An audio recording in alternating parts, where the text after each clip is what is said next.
Sorry. Yes, sir. Sorry. No, no, it's okay. Okay, let's start. Good morning, everyone. Today we have with us guest, the speaker Ashish Kumar, who is a CEO and founder of Mindful Living.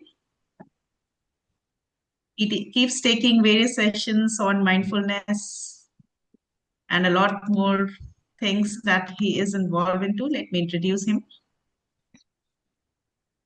So he has rich corporate experience with wisdom of mindfulness. He has conducted more than 300 plus experiential mindfulness programs for senior leaders, executives, and board members. He has conducted trainings for 10,000 plus professionals across 50 plus blue chip companies, including TATA Group, EXL, IBM, HDFC Life, and many more. He is a creator of the flagship program Mindfulness, a Swiss Army knife for corporate professionals. And that's what he's bringing for all of us today at Skilling on Saturdays. He's a specialist in applying neuroscience, psychology, and ancient wisdom to help leaders boost attention and clarity, as well as boost performance. He has delivered sessions in India and internationally, blending neuroscience, psychology, and Eastern wisdom. He has authored the book Beyond Limits, Stories That Inspire, a collection of evocation narratives designed to fuel personal growth and resilience in the corporate world. He has been invited by IIM Nagpur, BIM Tech, Christ University, Amity University, DSB, IIRM to mentor and address students. He has led global mindfulness community of 5,000 plus members practicing mindfulness.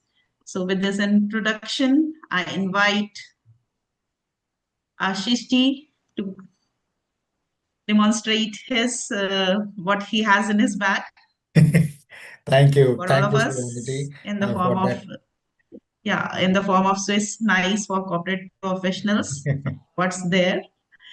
So we are curious to know. Most Surely. welcome. Yeah.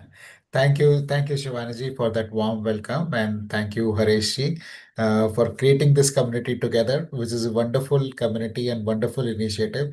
And I'm so happy to be here on the 134th session, which totals up to 8, which is also a sign of infinity.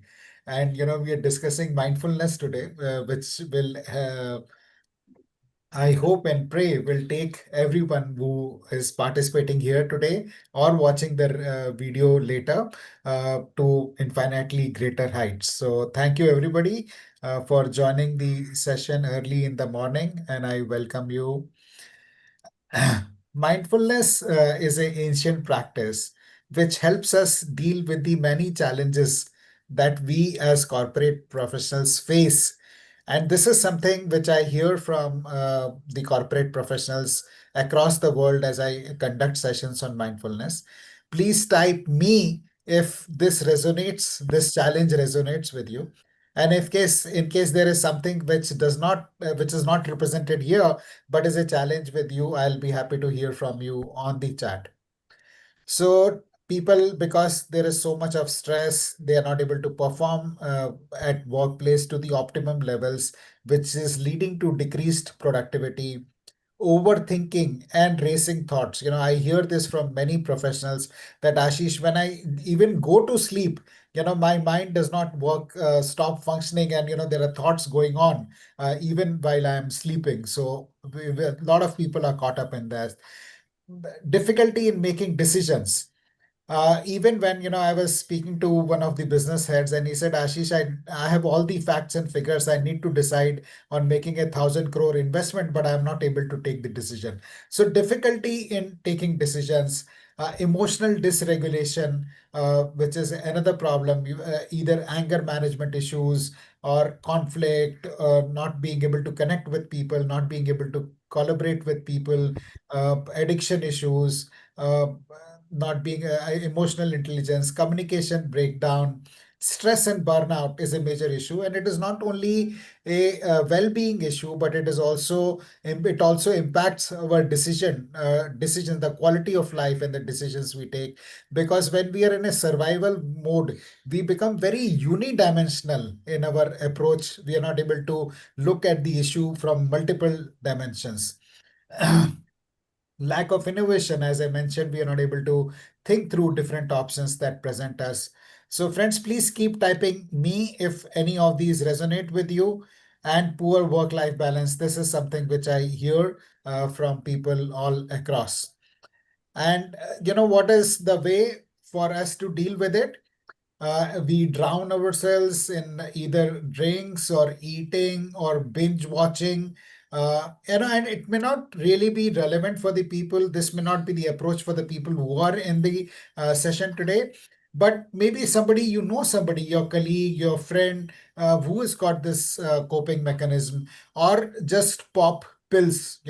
The sales of antidepressants have gone up by more than 500% in the last 5 years. So this is how we deal with it. But there is a healthier way to cope with all these challenges that life throws at us.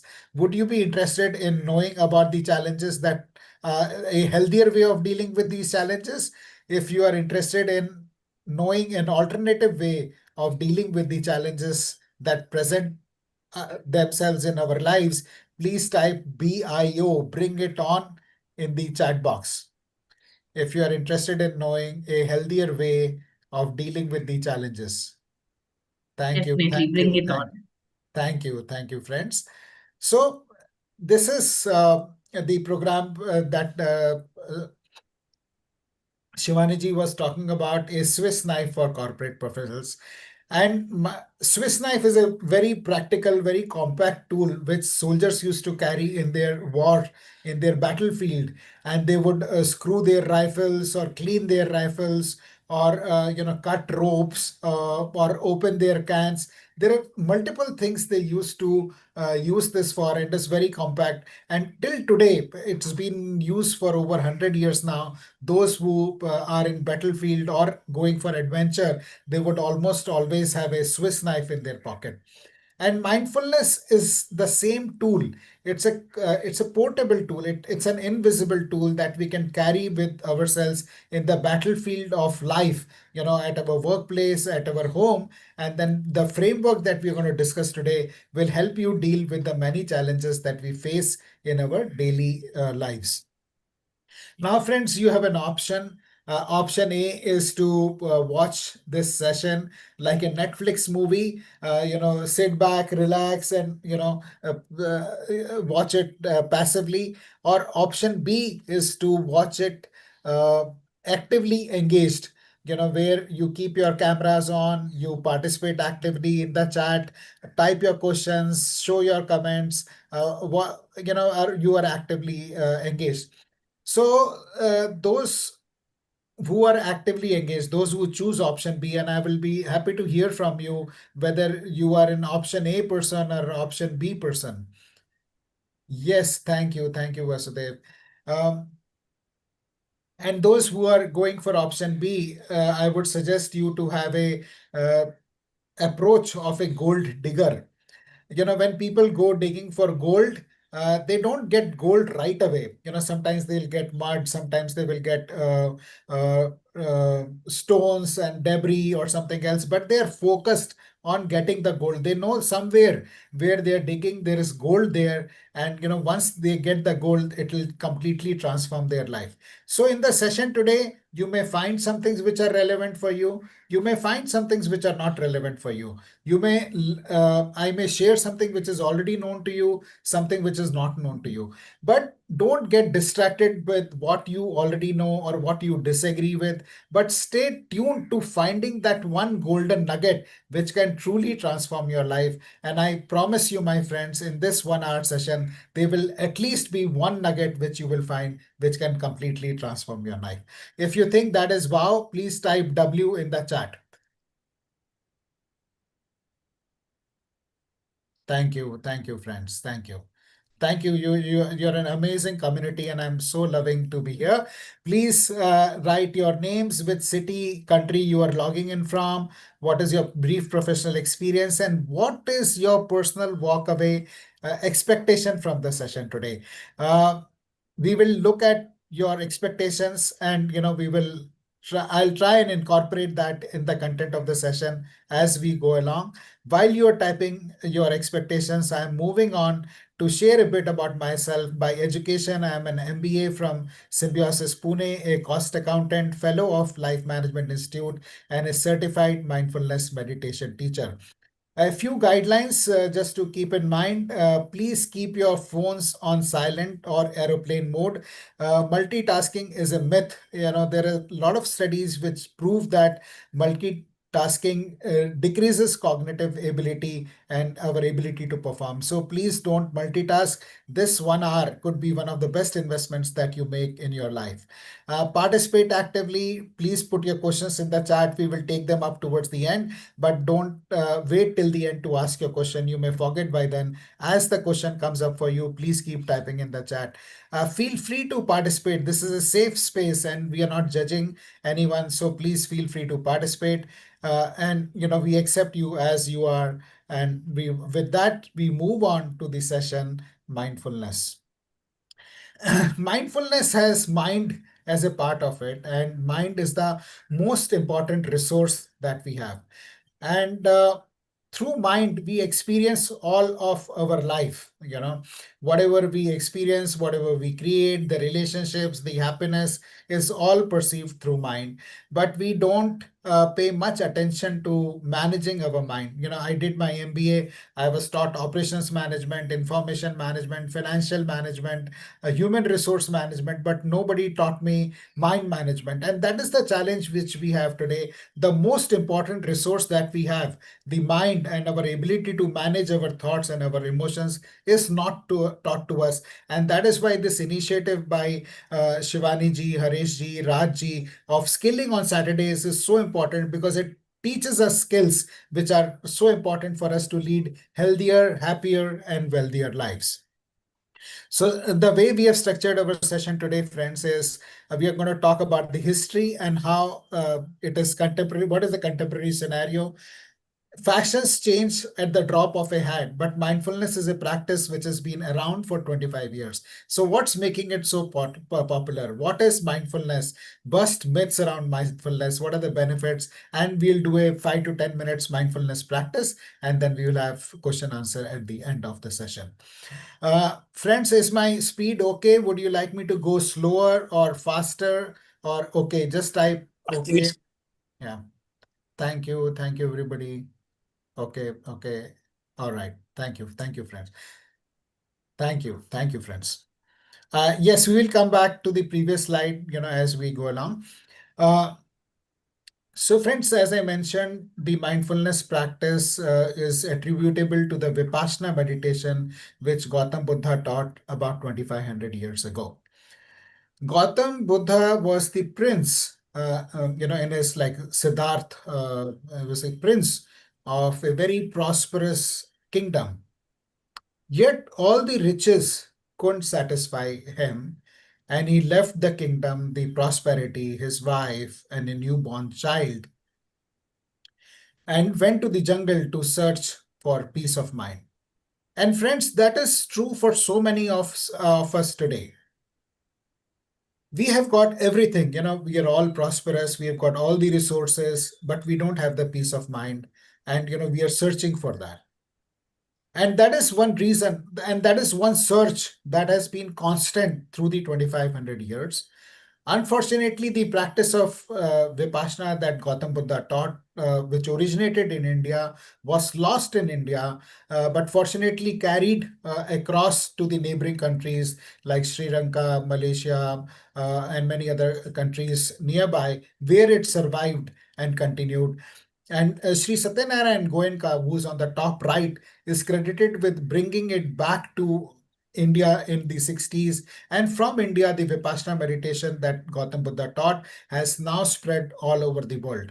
So I had the opportunity to learn from Sri Satyanarayan Goenka ji directly in 1991 when I went for my course on mindfulness with him.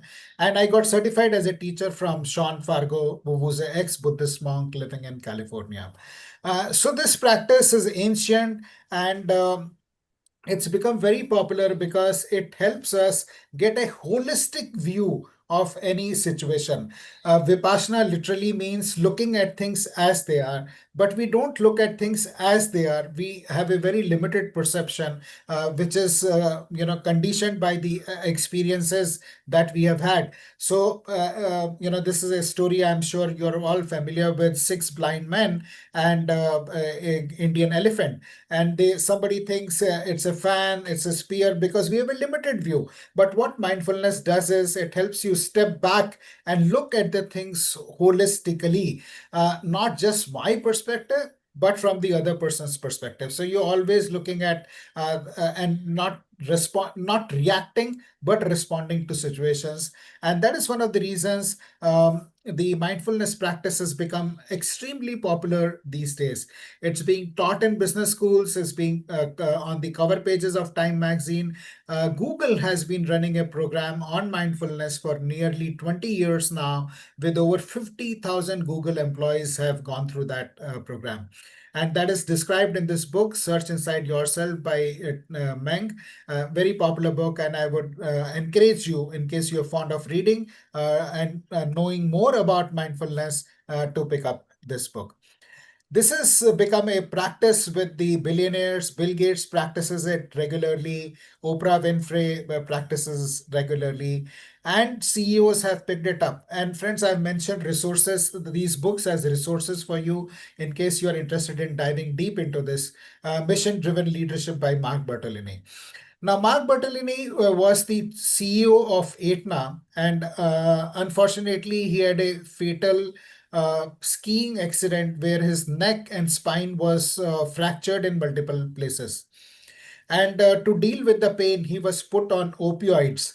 And opioids are depressive. And he got so depressed and fed up that he contemplated committing suicide. And all of this that I'm sharing with you is mentioned in his book.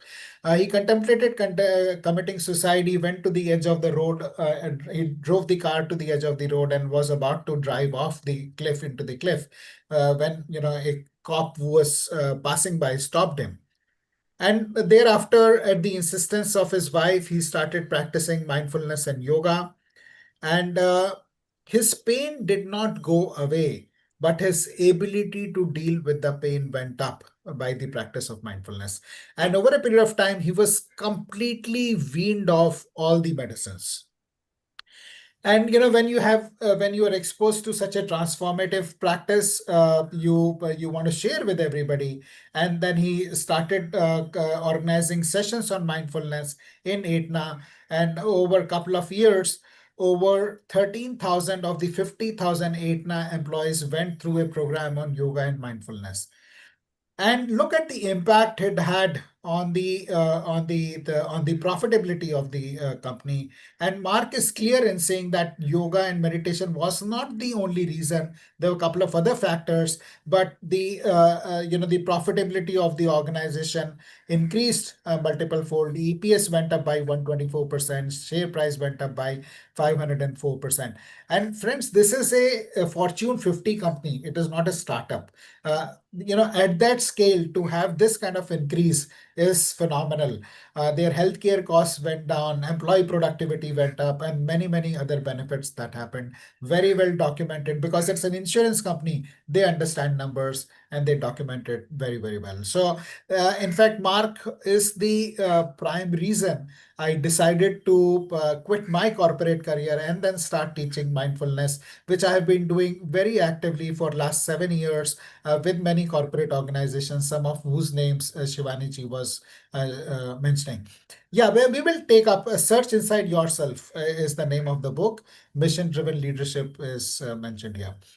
And it is over 70% of the Fortune 500 companies have now incorporated mindfulness as a part of their learning and development and organizational development initiatives. So if you are a corporate professional, learn mindfulness, and also talk to your HR or L&D heads to include mindfulness-based training interventions because of the impact it has on the well-being and profitability and productivity of everybody. So now, friends, we have seen that the billionaires are practicing it, CEOs are practicing it, the ex-prince has practiced it, businessman, everybody is practicing it. But then, why is it not so popular? And that is the possibly some of the myths attributable to mindfulness that makes it popularity, less popular. And some of them are, that. It involves emptying my mind. So I was invited by a company to deliver a session for their employees, and there were few employees standing outside, not coming in, and I just went out to see why they are not coming in. And one of them said that, I don't want to practice mindfulness because it involves emptying my mind. And, if I empty my mind, I will lose everything. And so that's a myth, friend, in mindfulness. And we do a practice for you to see it for yourself, that it does not involve emptying the mind, it just involves observing the mind. So that's a myth that mindfulness involves emptying the mind. Then some people think that it is escapism. If I tell people that I'm practicing mindfulness, they will think that I've given up on life. I'm like in a retirement mode or something. But the fact is, friends, this gives you the competitive edge. Those who are able to manage their minds, and there is a lot of research. Everything that I'm sharing with you is backed by research. Those who are able to manage their minds and their thoughts, emotions, are become more emotionally intelligent, and that is what is attributable to 85% of the success we have at the corporate place. Another reason is people think it's like popping a pill. I practice mindfulness and immediately everything will change. No, friends, it is like a skill which takes time. Imagine when we were in nursery, KG, we started writing A. It would take us just a year just to write, A, B, C, D, E, and then the cap, and then the cursive, and so many other things. It takes couple of years or couple of months for us to just learn the basics. So mindfulness also takes time. Typically, it takes about 6 to 8 weeks of practice, consistent practice, before it starts showing tangible benefits. So it's not a quick pill. It needs practice, and with practice, it becomes easier. Initially, as we do the practice, you will find that your mind is all over the place. But with practice, you are able to focus better, and then you are able to derive the benefits that you want from mindfulness. So now let us understand what is mindfulness, friends. But before we do that, let us understand what is mindlessness. Because sometimes to understand something, it is easier to understand what is opposite of it. So mindlessness would mean rushing through activities without being attentive to them, which is what many of us do. We live our life very mechanically. Get up, get ready, have our breakfast, or not even have our breakfast, gulp over breakfast. And I've seen when I live in Pune now. Earlier, I used to live in Gurgaon. When I would drive to work, I would see mothers who are driving the car, also speaking on the phone, and they have a kid they have to drop to school, and they're feeding him breakfast while. So we're doing multiple things all at that same time, but hardly paying attention, or breaking or spilling things, or getting hurt always. Failing to notice the feelings of subtle tension. And this is something which is very common for corporate professionals, that they push through their discomfort, they push through their stress, rather than pausing to understand what could be the cause of that stress and do something about it. We just push ourselves. The mind is always in the past or future, and eating mindlessly, so on and so forth. So this is a definition given of mindfulness given by Dr. John Kabat-Zinn. Dr. John Kabat-Zinn is from Massachusetts General Hospital, and is credited with making mindfulness popular in the contemporary times. He had a meeting with the Dalai Lama sometime in 1970s, and at the request of Dalai Lama. So what Dalai Lama asked him to do was, you take away the religious part of the meditation and come up with a practice which is now known as mindfulness. So mindfulness is a very secular practice, a very safe and secular practice. which is and that is one of the reasons it has become so popular, because it's not attributable to any reason, any particular religion. So let's look at this definition, what Dr. John Kabat-Zinn has given to us. Keeping one's complete attention to the experience on a moment-to-moment basis in an open and non-judgmental way. Yeah, sure, Mohan. We will pick that up in the Q&A.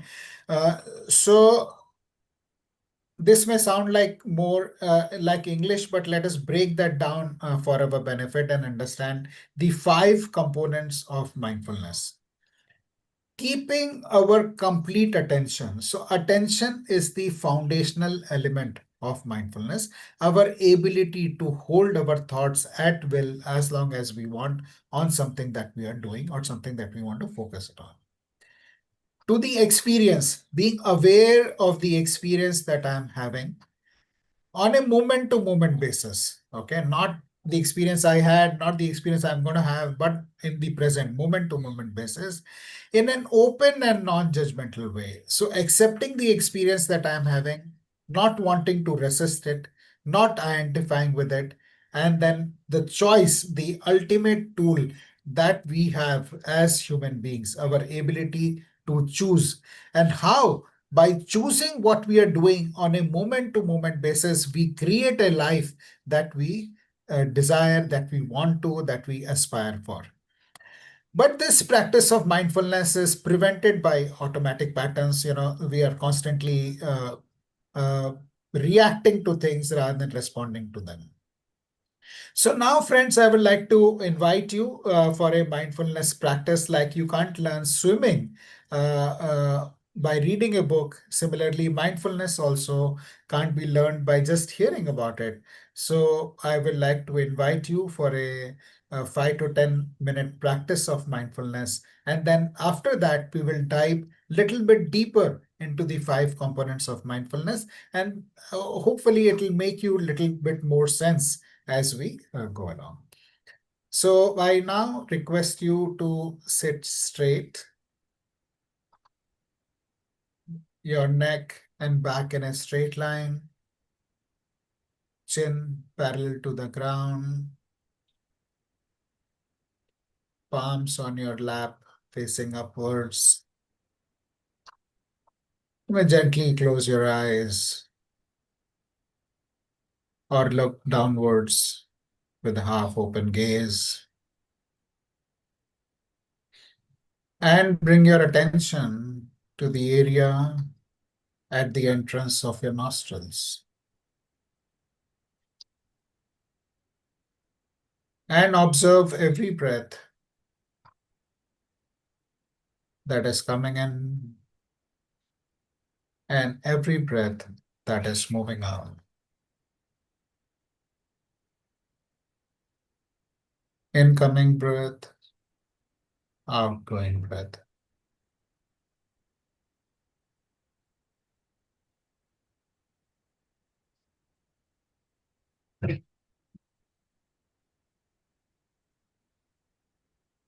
This is not an exercise in regulating your breath. We just observe it as it is.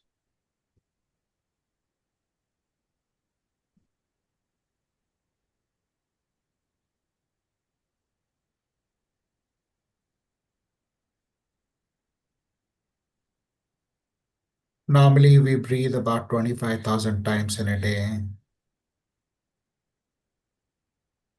but we hardly breathe consciously. This is our opportunity to enjoy the juicy, delicious breaths that sustain us, that energize us.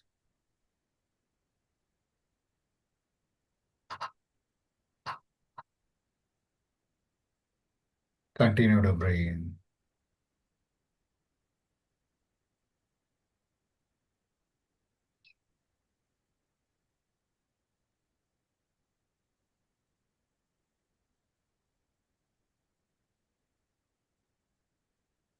It is possible that you may find that your mind wanders away. from time to time.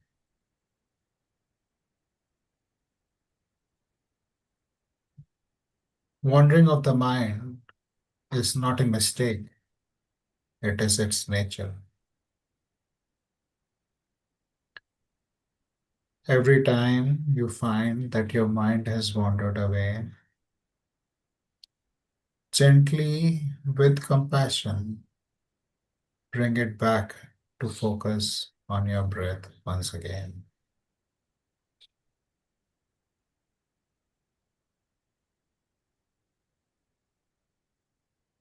Continue to breathe.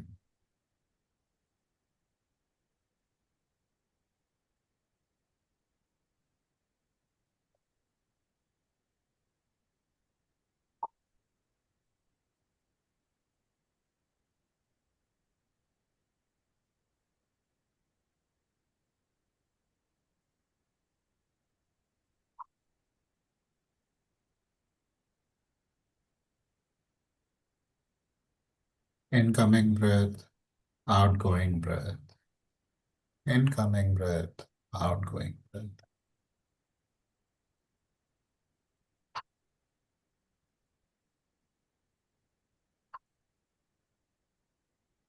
Focusing our attention on the breath is a great way to root our attention to the present.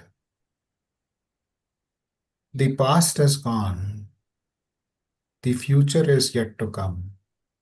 All we have got is the present moment. That is why present is also called a gift.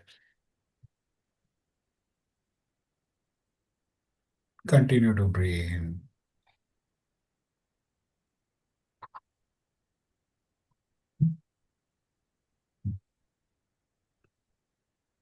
All we have got is the present moment.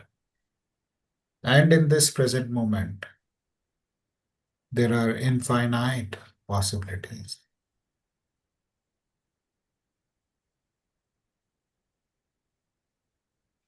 By choosing to focus ourselves, our attention to the present moment, we open ourselves up to the infinite possibilities that are there in each moment. We can't go back to the past. We can't go into the future. All we have got is the present moment.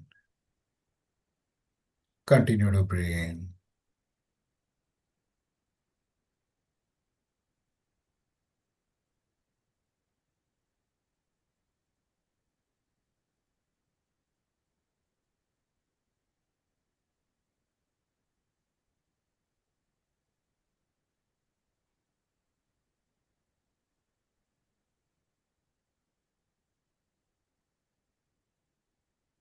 Be aware of every breath that is coming in, every breath that is going out on a moment to moment basis. The breath may be coming in from the left nostril or the right nostril or both the nostrils. Just be aware.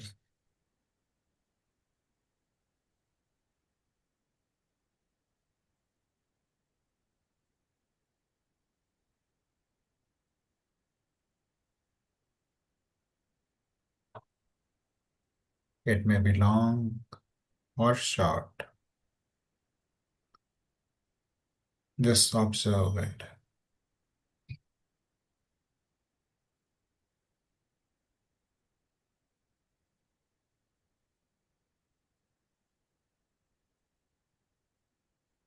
Just observe your breath as it is, without any judgment.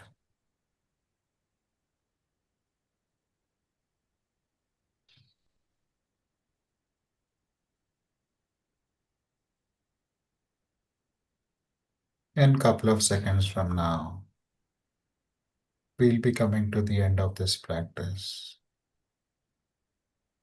Continue to breathe.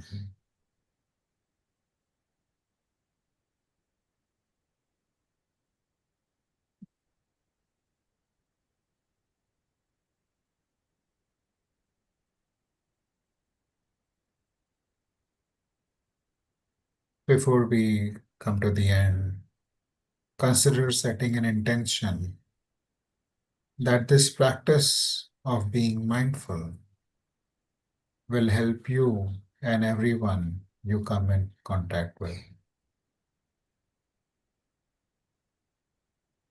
Thank you for practicing mindfulness with me.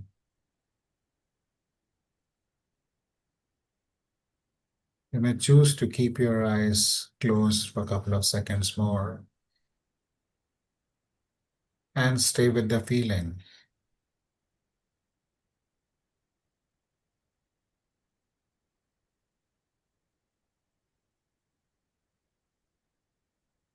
And whenever you're comfortable, you may open your eyes gently and type in the chat, how was your experience?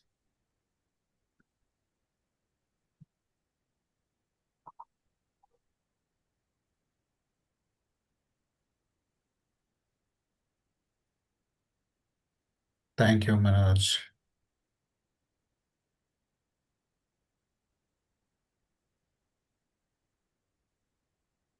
Thank you. Thank you. Thank you.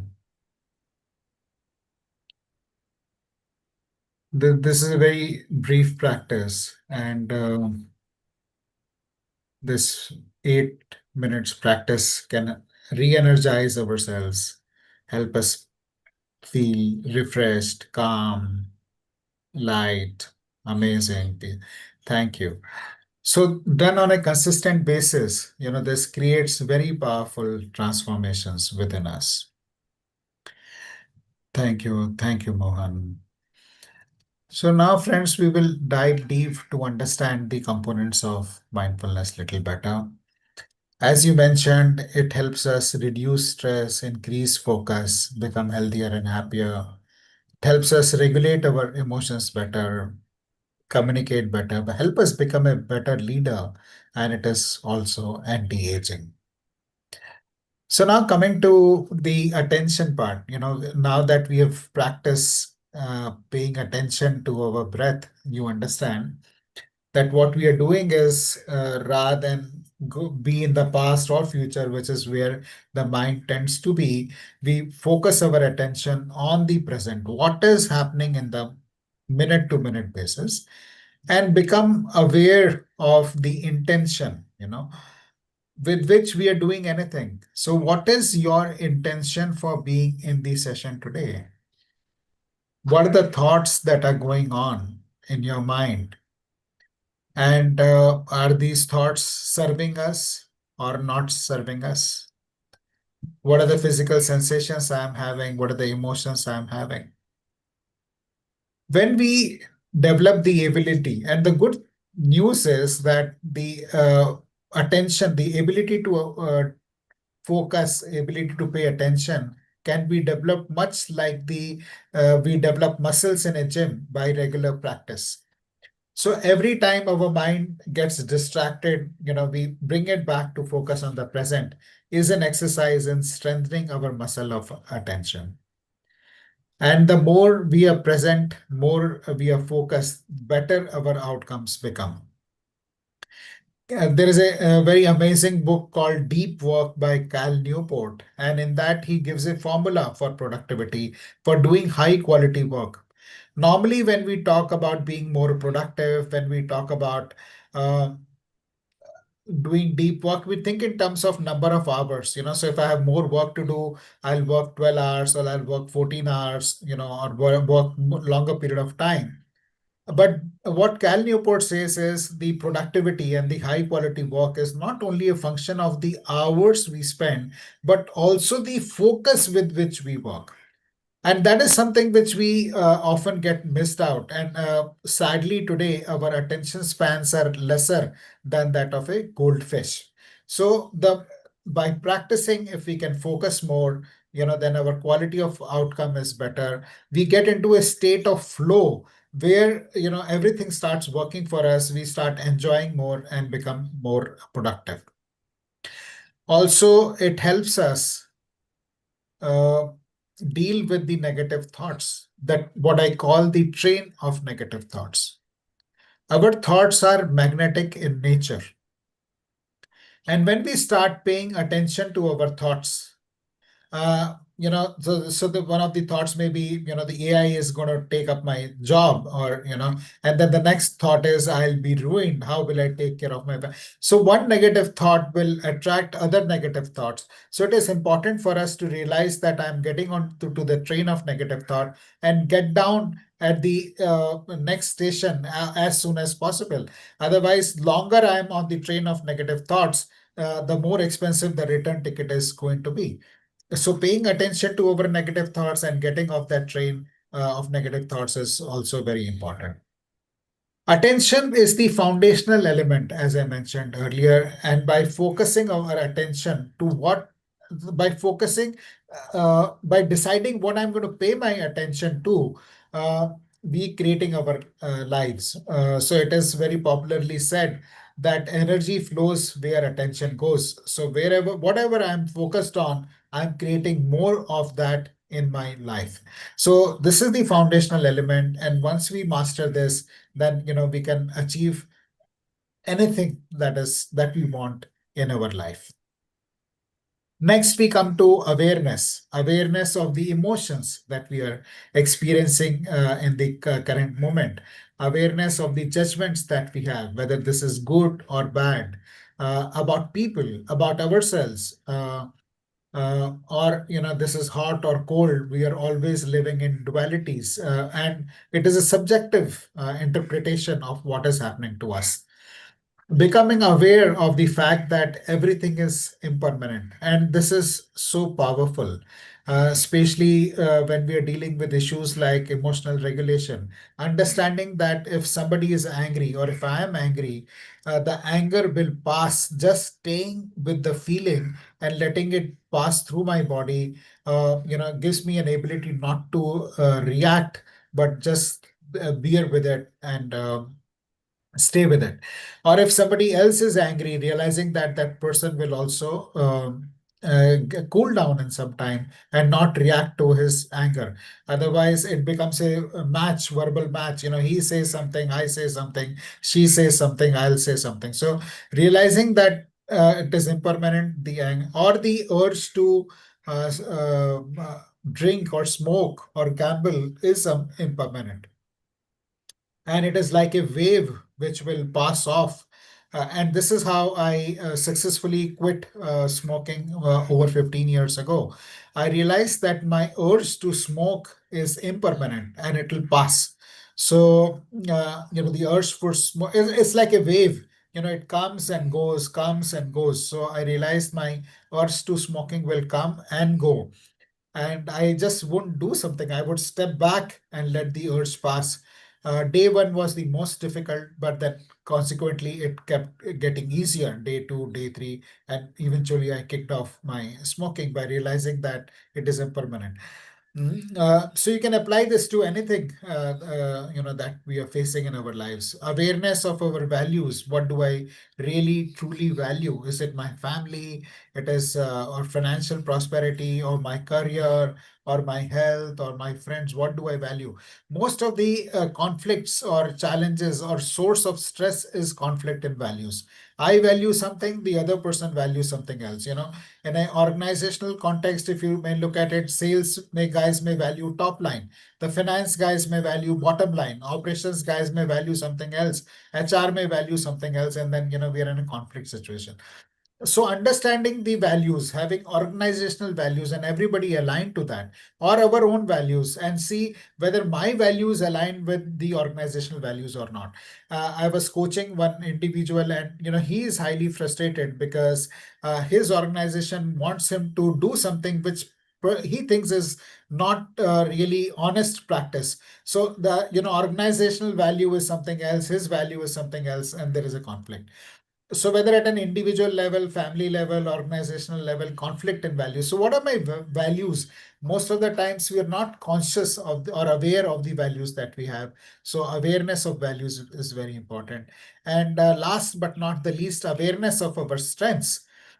the society conditions us to focus on our weakness, so that the typical conversation parents would have with children is, okay, you got 100 out of 100 in social studies or Sanskrit or art, but you have got only 90 or 95 in maths, so you focus on maths. So every time, rather than appreciating what a person or colleague is good at, we are focused on what the person is not good at. uh, from an evolution perspective, that may have been a good thing, but it's not really relevant for us today.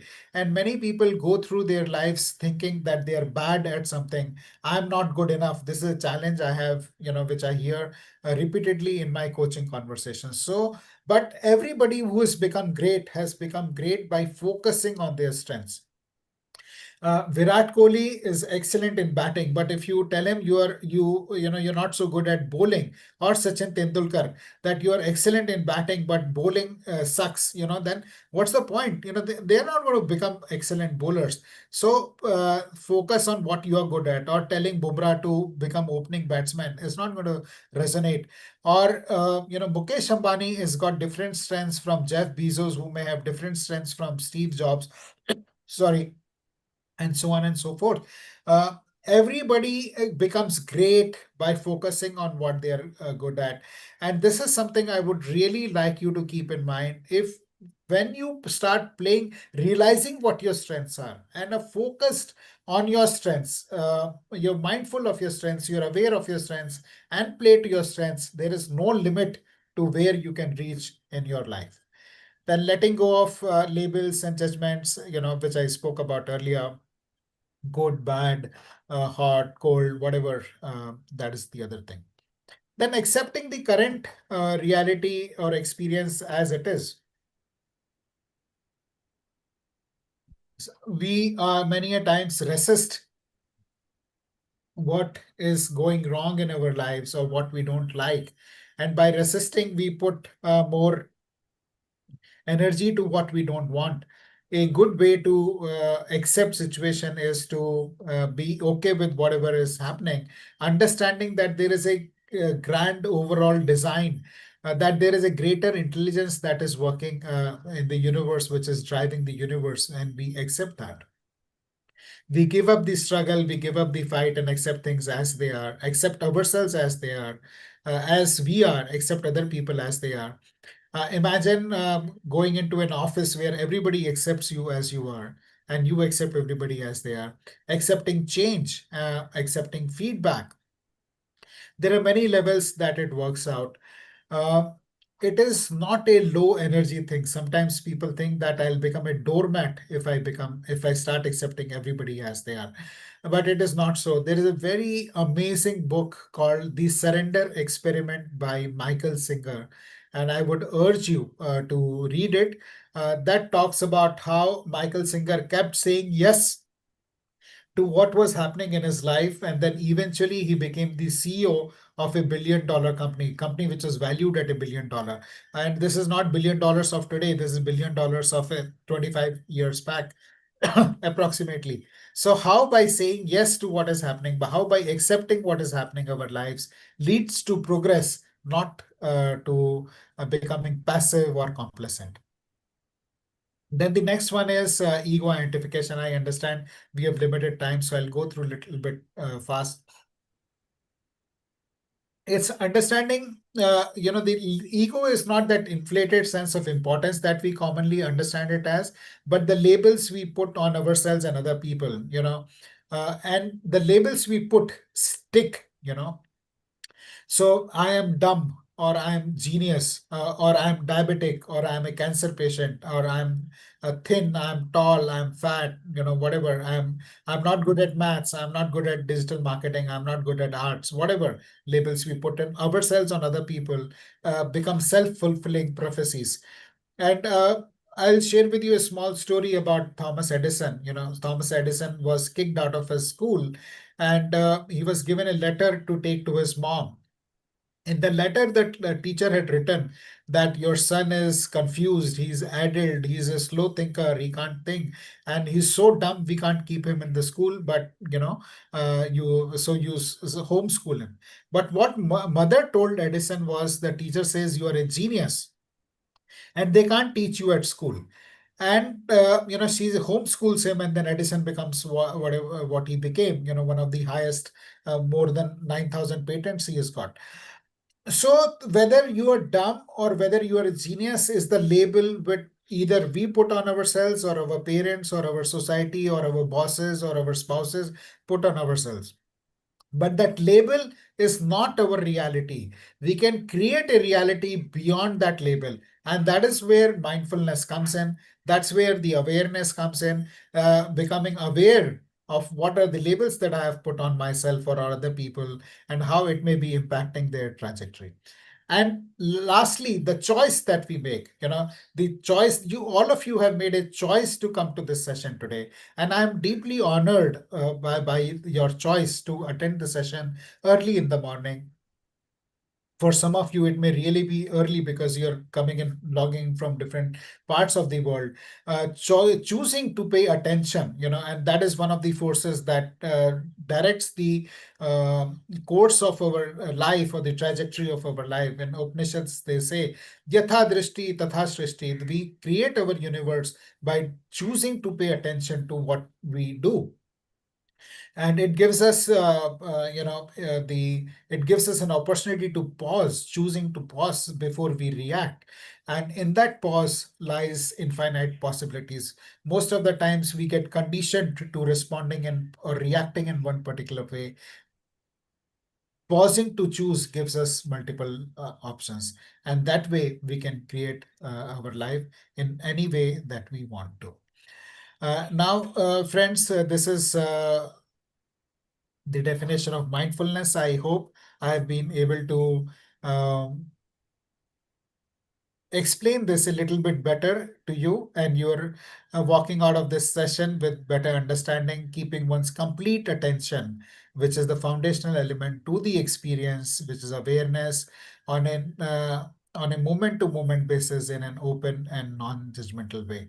Friends, as I mentioned earlier, this session is more intended to create an awareness, but the sustained benefits happen by practice over a period of time. So we are launching a Swiss mindfulness, a Swiss knife for corporate professionals program, which is spread over 10 days, starting from 14th of September, from 9 to 10:30 a.m. Just in case you're not able to log in live, the recording will be available to you. And in case this is of something that you would like to explore, you can type 1 if you're definitely interested, or you're interested but have few questions, you can type 2. This is my number. You can type 1 or 2, or you can DM me, and my team will reach out to you to help you make the right decision. So on that note, we come to the end of the session, and I once again thank each one of you, to Shivani ji, to Haresh ji, for providing me with this opportunity, and to you for paying your attention. We now open the session up to uh, question and answers and to comments. Thank you, Ashish ji. It was a wonderful deliberation by you and the knowledge sharing. So, can we have a quick round of some Q&A? Yes, surely. Okay. So, what's the simplest definition of mindfulness in your own words? Being in the present, being in the moment. Right. Name one myth about mindfulness that most deadlines, conflicts, or sorry, the question stalled over. Yeah. Name one myth about mindfulness that you have heard before. Yeah, so one of the myths is that I'll have to give up something, I'll have to give up drinking, or I'll have to give up alcohol, or I'll have to give up non-veg, or anything else. Mindfulness does not involve giving up of anything. You can continue doing whatever you're doing, but just do it mindfully. Right. So, what's one daily activity where you can practice mindfulness without extra time? Beautiful question. That is paying gratitude for the food we eat, or the water we drink. And this is one of my one of the simplest practices is saying Annadata Sukhi Bhava. And we can Right. say this thrice, Annadata Sukhi Bhava, as in the Mother Earth as Annadata, which provides us with all Right. the food, or the farmer who grows that food, or the person who cooks that food.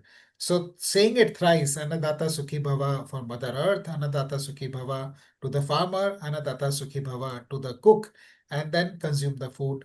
That is very simple practice. We eat couple of times in a day. So every time we eat, we can say thank you to Mother Earth.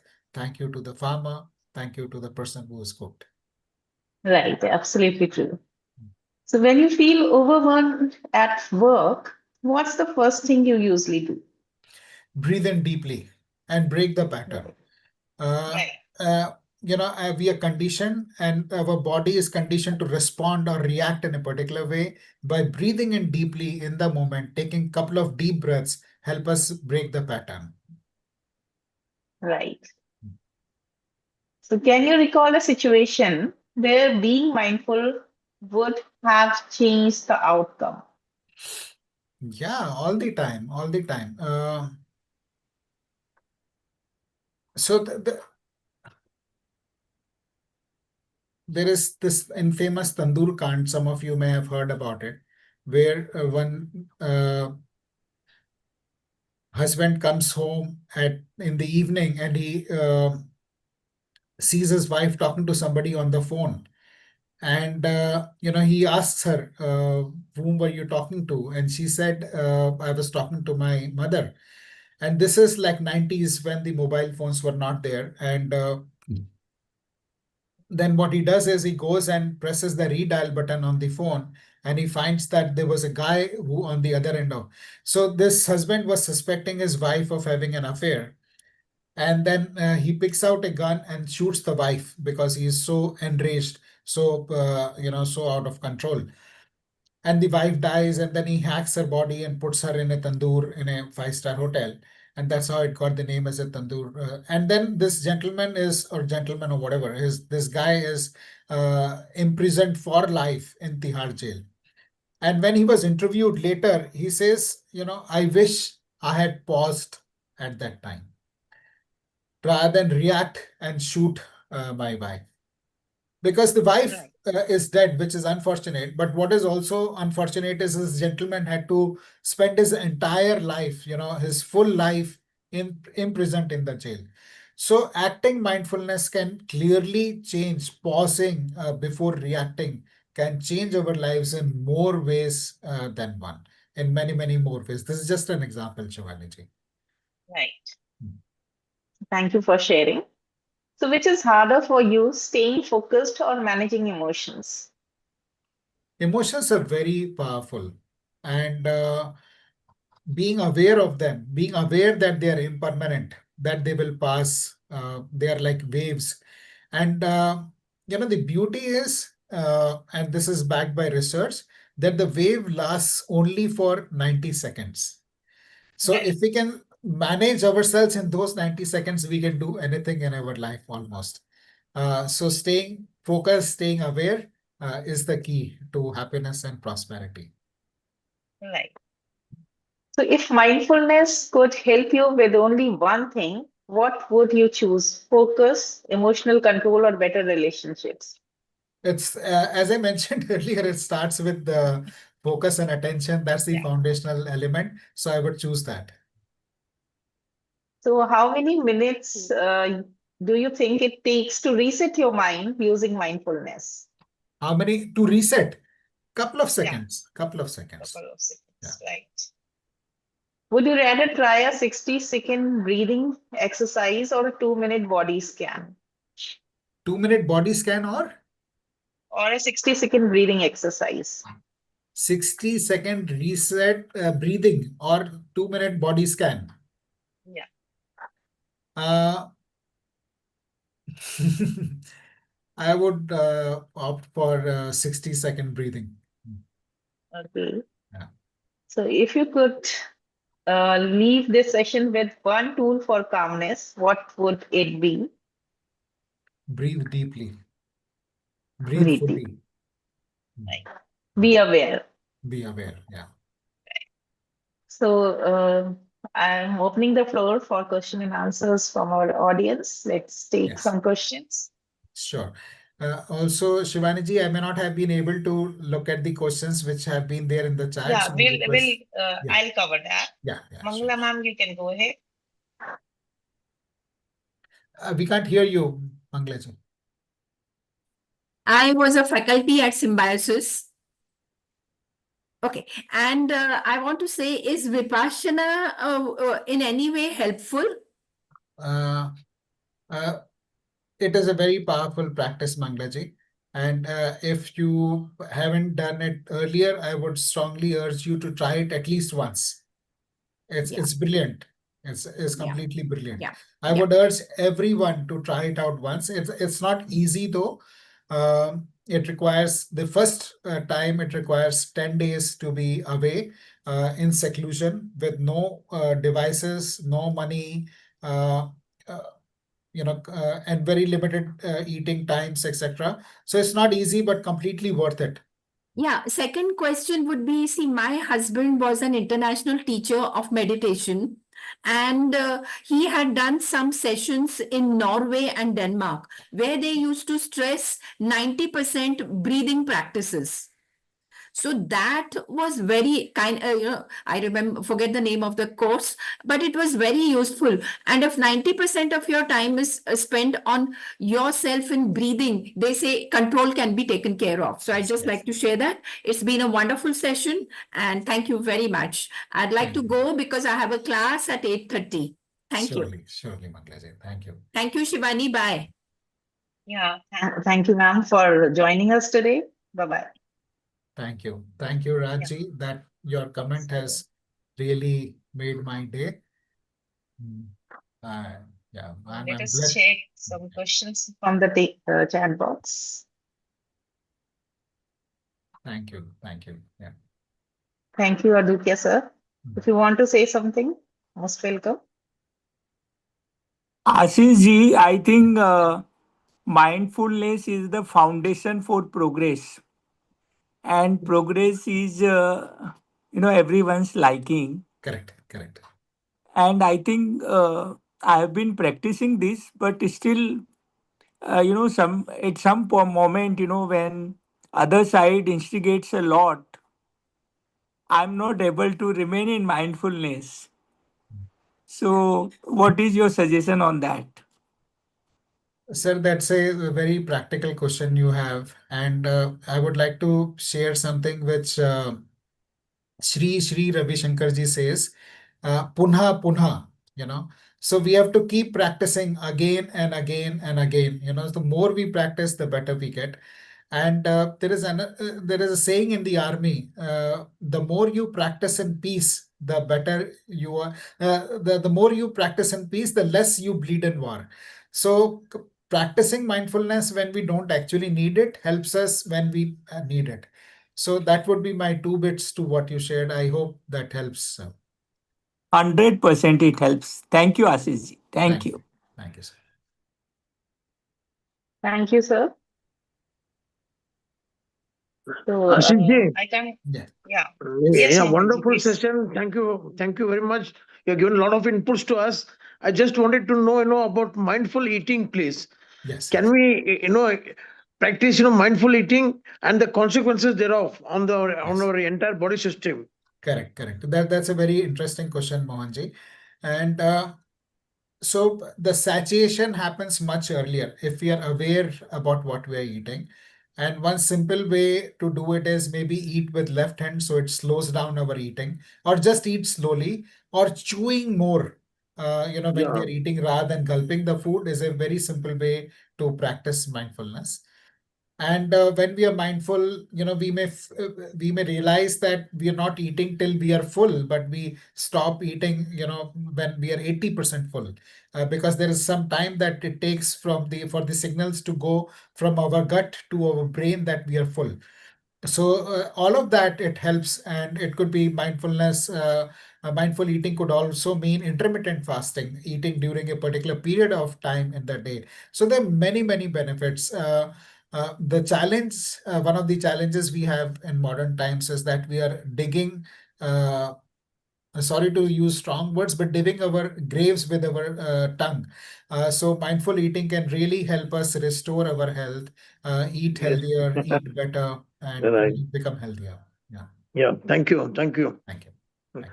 Now, Ashiji, one more thing, so how many times, are we supposed to chew, in our mouth before swallowing the food? Yeah, that's a very good question. And, there is no grinder in our stomach.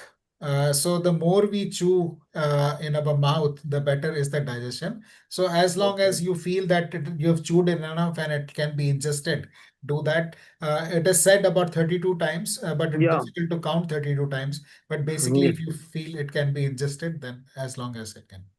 Yeah. Yeah. Thank you. Thank you. Thank you. Thank you. Thank you. Yes, Manjeet, you can go ahead. Yeah, good morning, everyone. Good morning, Ashish sir. Good morning. I just wanted to add one thing, about this mindful eating. So actually, the actual, this eating and digestion starts after the food goes after the mouth. So whenever we eat the food, we said, oh, we have done it, but it starts after we have finished the food. So that is one thing. And second, my question is, you said that mindfulness, about mindfulness. So it seems so easy, but even then we are not able to concentrate or practice it. So you said about we during mindfulness we need to concentrate on our breath. So like, is there any advance means one small exercise or practice which we can do to from this normal breathing, means observing our breath, to some more deeper Eh, Yeah, practice? Gigi, if I hear you right, breathing in deeply is a good way to get started. Just breathe in Okay. completely and exhale fully. And we can do Okay. this with eyes open when we are waiting for a lift or at a signal or waiting to meet anyone. Just breathe in deeply and exhale completely. That's very simple, very practical. Can do it any number of times in a day. Hope that helps, Manjeet. Yeah. Okay. Thank you so much. Thank you. Dr. Reno? Good morning, sir. Yes, I'm Dr. Renu. Was into a mindfulness practice way back in 2014 when my life was in roller coaster, and it has made me to such an a peaceful person now. Like my mind shift and switch on, switch off to the situation. When I'm in the hospital, I'm fully on the hospital. When I'm at home, I'm fully at home. So this has made me I feel I'm like blessed with this, and I'm very thankful to this session, to Ashish sir and Shivani and the team. Thank you, sir. Thank you. Thank you so much for sharing that, Dr. Reno. Yes, Pinaki ji.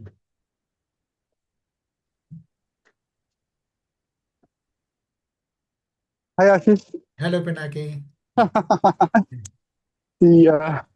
We have met earlier also, and wonderful to listen to you for an hour or so and listen to all the answers that you're giving to all the questions. And, first time I listened to your session or listened to you almost about 2 years ago. After that, a lot of things has gone into, and right now I'm a ABNLP certified NLP master practitioner, and I'm doing sessions on NLP in action. I could see a very deep connection between mindfulness and NLP. And the deep connection is, it's all about being consciously aware and staying consciously connected with everything that you and I do. And the best way to catch yourself is to, when you are in doubt. And this is not something that I'm saying from my experience. This is something I learned from you 2 years ago. I'm just connecting the dots. Yeah, sure. Thank you so much Yeah, for sure. this wonderful session. And I would like you to elaborate a little on this thought. Yeah, so if I understand rightly, the founders of NLP say that mindfulness is at the foundation of NLP. So I completely resonate with what you're saying, Pinaki. Thank you. Thank you so much. Thank you. God bless you, brother. You are doing a great job. You are transforming so many people's life. Even last 60 minutes also a transformation experience for many who are probably hearing for the first time. So thank you so much, buddy. Thank you. And Shivani, great job. You know, getting Ashish on this session at 7 o'clock is indeed a good job. Okay. Yeah, very Thank you true. so much. True. Thank you. Thank you so much. Okay. Ashish So ji, any other one more thing. questions? Yes. Yeah, Yes. Ashish ji, I just wanted to ask you, how do we keep, check, or rather control on our test buds? Test buds are very tempting, The moment we see, we feel like, eating. How do we control, on our test buds, please? Practice, Mohanji. Yeah, Puna, true. Puna. Meditation is the best way, they say. Is it true, meditation? It's very powerful. And maybe one thing which you could try is eating slower, Yeah. that may help. Just eat little bit slower. Most of the times we are rushing through food, and then because we are rushing, we are not really able to savor it. But if you eat slowly, you will be able to savor it, and do it without any devices, preferably without watching TV or your phone while you're eating. When you're eating, Right. just eat and see how that works out for you. I hope it Yeah. works. Yeah. Yeah. Thank you. Thank you for nice session, wonderful session with lot of inputs you have given to us. Thank Thank you. Thank Thank you. Thank you. Thank you, Mohanji. If Yeah. anyone else wants to ask something, kindly go ahead. Someone had asked for a particular slide to be shared. I'm happy to. You can share. Can you share the your entire presentation? I can share that with you. Okay. Okay. Please do share. I'll share in the community. Sure, Pinaki. Yeah. Yes, Pinaki, you want to say something? Yeah, I just want to add to what Ashish said to Mr. Mohan. See, आपको ना खाली एक ही सवाल खुद को पूछना है, खाना चखना है या खाना है? अगर चखना है तो चख लो, चखने के लिए जितना टाइम लगता है उतना टाइम अपने टंग को दे दो. It normally takes about 2 to 5 minutes. Sometimes it might take a little longer, maybe about 7 minutes. चखना है उसको बस चखा लो, थोड़ा थोड़ा करके, जैसे आशीष ने बोला. अरे खाना है तो ढंग से खाओ, फिर चखने की जरूरत नहीं. Thank you, Ji. I think what Ashish ji told, to eat slowly. I think that makes a lot of sense. I think even the consumption also comes down drastically. Correct. Somebody said, by eating slowly, if you are taking, let us say, four chapatis or rotis, it comes down, to 2 or 3. Absolutely. Is it true, Ashish ji? Very true. Absolutely, Mohanji. Very true. Yeah. Okay. Once we did this exercise, mindful living, eating exercise we did, and we were doing it with a orange slice. And one of the participants said, I feel like after eating one slice, because we do it mindfully, she said, I feel I have eaten like 1,000 oranges. Oh. When we eat mindfully, even one slice of an orange can feel like you've eaten 1,000 oranges. Right. So that is the power of eating mindfully. Yeah. Thank you. Thank you. Yes, Prithvi. So that's the difference between mindless eating and mindfully. Yes. I still remember that. Yeah. Thank you once again, Ashish. Thank you, Yes, sir. Prithvi. Good morning, Ashish sir. Good morning, Prithvi. Good morning, Shivan and everyone. Sir, it was an excellent session. Thank you so much for entertaining us. I have one question which I am facing. As you told earlier that to reset from my emotional state, we require a couple of seconds to reset our mind from only emotion state on. Many times what happens, I work in a bank, I'm taking care of a team. Many times, a couple of times, I will be encountering with some difficult situations. That moment, I will take a pause and I will try to reset by taking long breaths. However, for some time, that will be there in my mind. For sometimes half an hour, 1 hour, it will be there. I won't get it reset that sooner. So can you just guide me how to reset myself as soon as possible? Thank you. Thank you, Prithvi. As I mentioned earlier, practice in peace to bleed less in war. And one of the CXOs I met, he had on his watch 1 hour alarm clock. So every 1 hour, he would take 1 minute to breathe in deeply. So try doing that every 1 hour. So then you're aware, and then when the next situation comes, you're not grappling with the situation, but because you've done the reset earlier, you're able to approach it calmly. Try that. Do it as many number of times, even if not an hour. When a phone comes, you can breathe in deeply before you take the call, or a customer comes, you can breathe in deeply before speaking to him, or in any other way. Do it as many times as you can. 1 minute is not too long. We can do it 10 times, 15 times in a day. Yeah. Hope that helps, Prithvi. Sure, sir. Thank you so much. Thank you for enlightening us. Thank you, Shivaniji and team, for this wonderful session. Thank you, sir. Thank you. Thank you, Prithvi. Yeah, Manjit, you want to say something?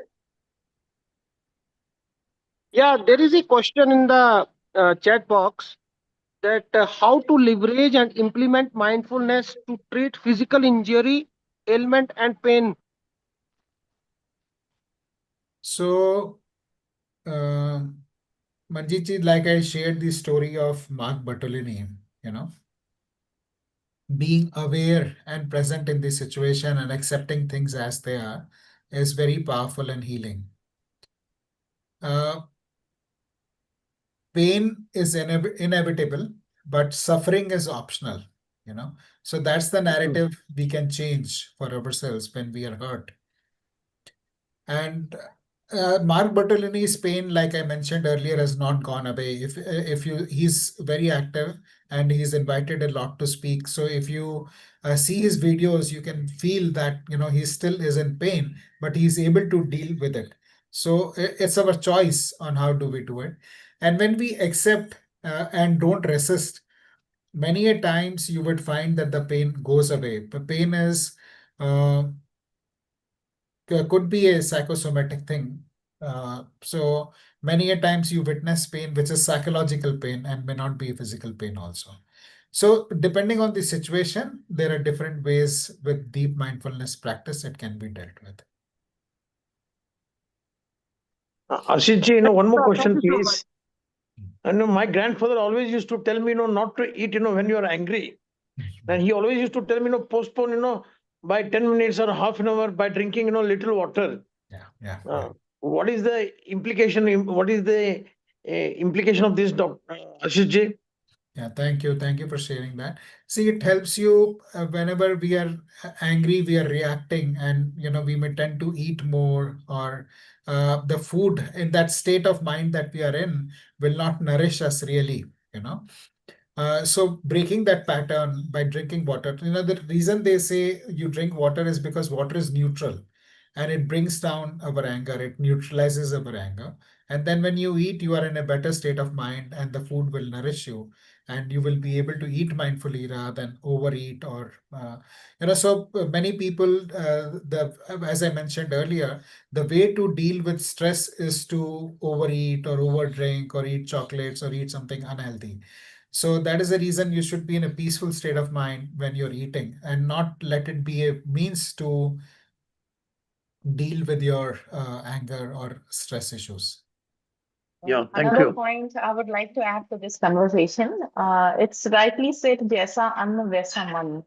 So when we consume our food, the vibrations we are carrying, they enter with the food into the body. And that's the reason we need to cool down before consuming food and be in a positive state of mind. Yeah. Thank you, Narenji, for sharing that. I really like it. The 5 A's and the 5 R's. Very nice. Thank you for sharing. Yeah. So Amit Negi ji, if you are there, he has some doubt and a question in the chat box. Amit Negi, you can unmute yourself and speak.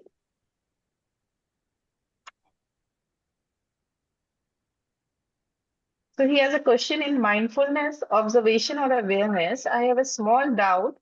It is one area of mind is observing the other area of mind, or there is something beyond mind which is the observing entity. That's a very deep question. And I didn't talk about metacognition, Right. but this is about metacognition, about mind being aware of the mind. That is one level. And then obviously there is intelligence and there is consciousness. Like in yoga, they say there is 5 levels. We have Annamaya Kosha, then we have Manomaya Kosha, we have Pranamaya Kosha, Vigyanmaya Kosha, and Anandmaya Kosha. So there are different levels, and at each level, somebody else is observing us. So the body could be observed by mind, mind being observed by intellect, and intellect being observed by consciousness. To answer simply, yes, mind is observing the mind, but it can also, at deeper level, it could be consciousness observing the mind. Yeah. Sure. Sure. Thank you, Ashish, and thank you to our audience. I don't find any other questions. Or Prithviji and Manjeetji, do you want to say something, or just forget to lower your hand? I'm good, Shivani ji, and thank you once again, everyone, and Ashish Yeah. ji for such an amazing session. Thank you, sir. Yeah. I think, Thank you. Thank you to our audience for making these sessions successful. And thank you, Ashish ji, for sparing your precious time with all of us here at Skilling on Saturdays. We'll meet offline once again. surely, surely. And Shivanaji, before we end, I must compliment you, Harish ji and Dr. Raj, for creating this amazing platform and this great service that you're doing, and to everyone who's participating in these sessions and benefiting. Before parting, I would like to say one thing. As you said about mindfulness, it is not being alert but being aware, right? Yes. First.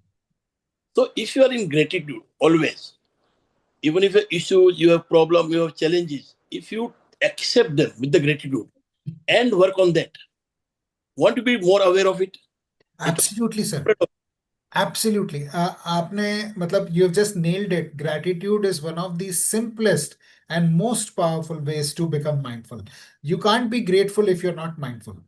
And Only when you are mindful, you can be grateful. So absolutely. Last time, pucha tha, mind is watching.